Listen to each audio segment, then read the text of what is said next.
वडोदरा से जन्म का एक और बोगस प्रमाण पत्र पकड़ा गया है। महज 30 ही दिनों के अंदर ऐसा दूसरा मामला सामने आया है। इससे पहले भी एक ऐसा मामला सामने आया था, तब 30 दिनों में फिर एक बार ऐसा मामला सामने आया है और इस मामले में मुन्ना पासवान की गिरफ्तारी कर ली गई है। दरअसल जरूरी बदलाव के लिए वार्ड नंबर 19 में जन्म का ये बोगस प्रमाण पत्र पेश किया गया था। वैसे बिहार के और इस वक्त वडोदरा के मकरपुरा में रहने वाले मुन्ना पासवान की इस मामले में गिरफ्तारी कर ली गई है। जन्म का जो दाखिला है उसे 3 लेयर में जांचा गया था, जिसके बाद उसके बोगस होने का भांडा फूटा। मांजलपुर के एक साइबर कैफे में से 500 रुपये देकर ये बोगस जन्म का दाखिला बनाया गया था।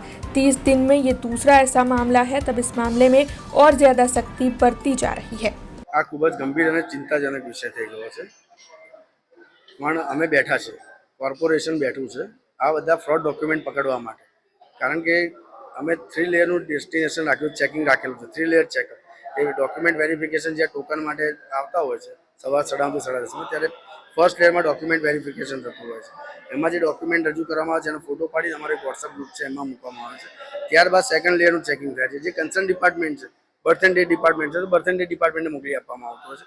એ સેકન્ડ લેયરના ચેકિંગમાંથી એમના તરફથી પ્રોપર છે કે નથી, ઓરિજિનલ છે કે ફ્રોડ છે એ અમને કહેવામાં આવતું હોય છે।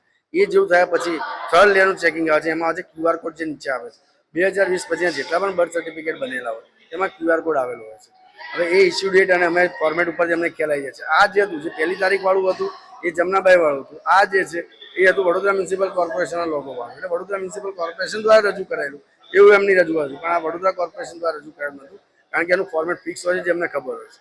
એટલે એના લીધે આ આખું થતું થયું, એટલે અમે તાત્કાલિક સતર્કતા દાખી અને પોલીસને જાણ કરી। ખૂબ જ ગંભીર બાબત છે અને ખૂબ જ ચિંતાનો વિષય છે। હવે પોલીસ ખાતાને મારી આપણા માધ્યમથી નમ્ર અપીલ છે કે હવે સઘન તપાસ કરવામાં આવે, સાયબર કાફે, ઝેરોક્સ સેન્ટર, જે પ્રાઇવેટમાં જે કંઈ કામ કરી કરે ત્યાં દરેક જગ્યાએ જઈ અને તપાસ કરે। પછી ભલે ગવર્મેન્ટ સેક્ટર કેમ ના હોય, ગવર્મેન્ટ ઓર્ગેનાઇઝેશન કેમ ના હોય, ત્યાં પણ ડોક્યુમેન્ટની ખરેખર કેવી રીતે થાય છે એમને તપાસ કરવી જોઈએ અને જે એજન્ટો બનીને ફરે છે ને એમની પર કડક પગલાં ભરવા જોઈએ।